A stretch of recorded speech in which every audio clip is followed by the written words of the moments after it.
একটি গণঅভ্যুত্থানের পর প্রথম নির্বাচিত সরকার, সেই সরকারের কাছে জনপ্রত্যাশাও অনেক। বিরোধী দলের দাবি, এই প্রত্যাশা পূরণে গত ৬ মাসে সরকার ব্যর্থ। দলীয়করণ এবং দুর্নীতি সেই ব্যর্থতাকে আরও বাড়িয়ে দিয়েছেন। ফেরদৌস রহমানের রিপোর্ট। ২৪-এর গণঅভ্যুত্থানে রাজপথে একই লক্ষ্যে কাজ করেছে এখনকার সরকারি ও বিরোধী রাজনৈতিক দলগুলো।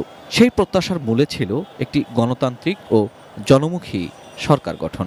নির্বাচনের পর সেই সরকারের চালকের আসনে বিএনপি পার করেছে প্রথম ৬ মাস। বিরোধী দলীয় নেতা ও জামায়াতে ইসলামের আমির ডক্টর শফিকুর রহমান মনে করেন, গত ৬ মাসে সরকারের যতটুকু অর্জন তার চেয়ে ব্যর্থতাই বেশি। জ্বালানি, গ্যাস, তারপরে বিদ্যুৎ, পানি, আইন শৃঙ্খলার অবনতি, দ্রব্যমূল্যের ঊর্ধ্বগতি এবং চুরি ছিনতাই যেগুলো চতুর্দিকে শুরু হয়েছে, চাঁদাবাজি, ঘাটে ঘাটে বিভিন্ন মাত্রার দুর্নীতি। সরকারের লোকেরাই স্বীকার করতেছেন যে দুর্নীতি বেড়েছে, কমে নাই। এখন ৬ মাসে কমবে তো কিছু, বাড়ে কেন?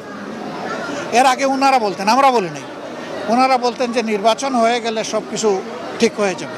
তো নির্বাচন তো হয়ে গেল, ৬ মাসও চলে গেল, এখন ঠিক না হয়ে বেঠিকটা বাড়তেছে কেন? কিছু ভালো কাজ যদি হয়েও থাকে, কিন্তু জনজীবনের এই সাফারিংগুলার নিচে এগুলো সব চাপা পড়ে যাচ্ছে।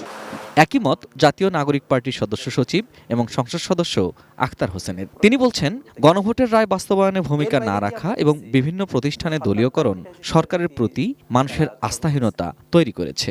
তেল গ্যাসের মতো, বিদ্যুৎ জ্বালানির মতো বিষয়গুলোকে যদি প্রাইভেট সেক্টরে দিয়ে দেওয়া হয়, তাহলে সামগ্রিকভাবে এটা জনগণের বিপক্ষে একটা অবস্থান হয়। তো যখনই গণভোটের রায় বাস্তবায়ন করা না হয়, তখন রাষ্ট্রীয় যে প্রতিষ্ঠানগুলো আছে, যেখানে ফেসিবাদের নানা রূপ নানা স্বরূপ সেখানে আছে, সেই প্রতিষ্ঠানগুলো কিন্তু আগের কাঠামোতে ইনট্যাক্ট থেকে যায়।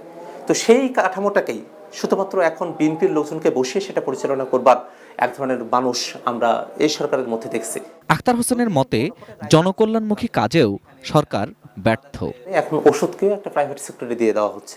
এখন কৃষকরা অনেক জায়গায় তারা সার নিয়ে আন্দোলন করছেন, যে একটা খাস জমিতে গরু, ছাগল, মহিষ ঘাস খাবে, সে কারণেও চাঁদা দিতে হচ্ছে। সে অর্থে আমরা আইন শৃঙ্খলা রক্ষার ক্ষেত্রে ভালো কোনো ভূমিকা আমরা খেয়াল করছি না। প্রত্যেকটা জায়গাতেই সরকার একটা অদূরদর্শিতা এবং সরকার নানাভাবে জনগণের যে প্রত্যাশা, সেই প্রত্যাশা পূরণ করতে তারা পারছে না।